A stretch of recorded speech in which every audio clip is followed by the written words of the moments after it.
आशा भाई से गुजारिश कर रहा हूँ मोहम्मद स्टेज पर तशरीफ लाए।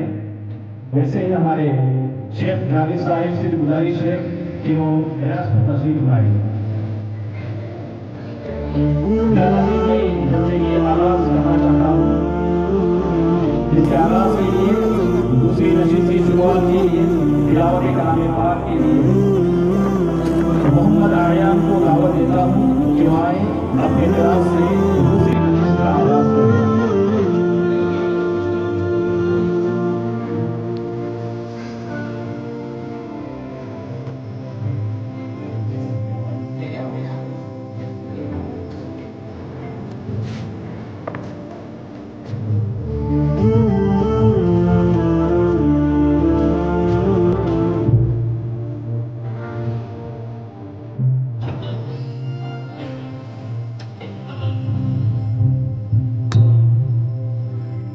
अस्सलामुअलैकुम वरहमतुल्लाहि वबरकातुह।